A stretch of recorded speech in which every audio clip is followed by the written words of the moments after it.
Another great interview segment from the Racing Insider Show.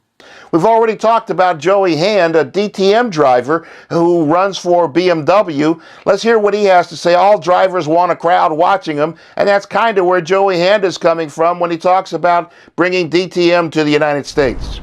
Joey Hand, it's good to talk to you again, to catch up, and good luck on the DTM. There's some talk about maybe bringing that here. You think that format would work here in the United States?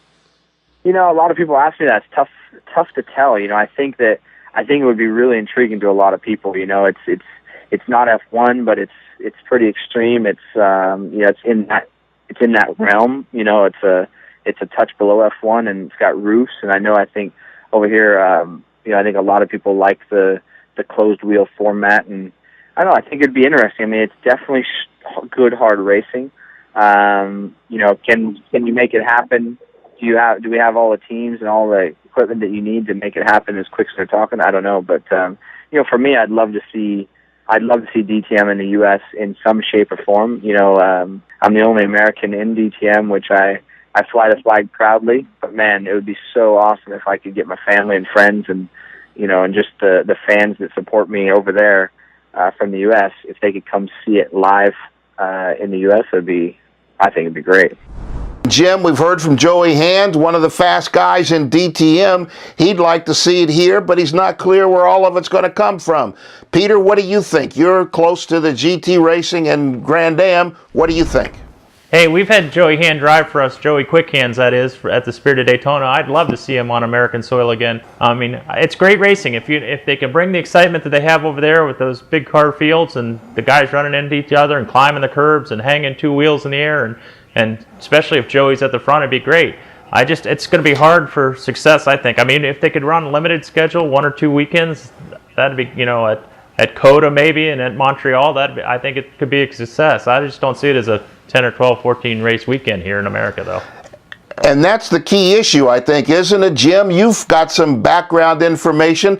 I think the issue, a lot of people are asking the question, look, we're just merging and getting a number of things under one umbrella. Why do we need to bring it under another umbrella with DTM? Yeah, well, first, before I get to that, Joey's exactly right. We need a DTM race here. He needs the race here. We need more involvement. And the key there... A race, but a series? The series needs to be here. It needs to race here. And here's the reason why. If you just look at the P1 group drivers, I'm a P1 group driver with Eric Birch. And in scanning those guys, a lot of these guys have lost income. They can't double dip no more with the aft merger of ALMS and GA. This DTM would give them ability to double dip and make more income. So obviously the Joey Hands of the world love this because now they have more cars, more availability to race, okay?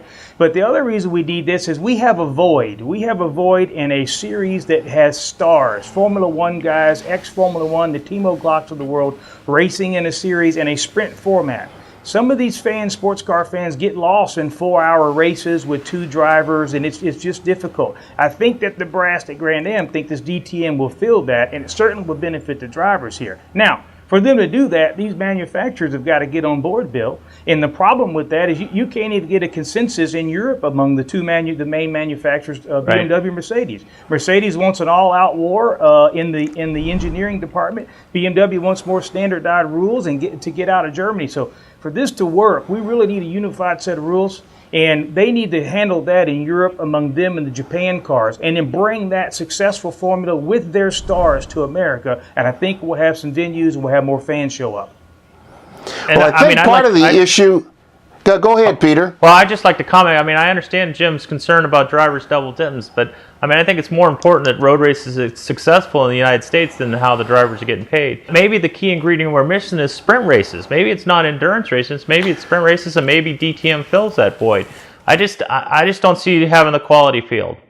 They're talking about this for another couple years. They're not talking about bringing this new series until 2015. And the bigger issue is they say that unless the manufacturers step up, Ford, Chrysler, and GM, unless they step up, then maybe there won't be a series. I think that might be the key issue that we're avoiding here, is that they're leaving themselves an out. Right. We've got 2 years to talk about this, and if the manufacturers don't want to do it, we'll find another way. Well, and think about it in this light as well. There's more chatter among IndyCar teams and the Sam Smiths of the world about a DTM being something that they could add, something that they could market, something that would complement their teams.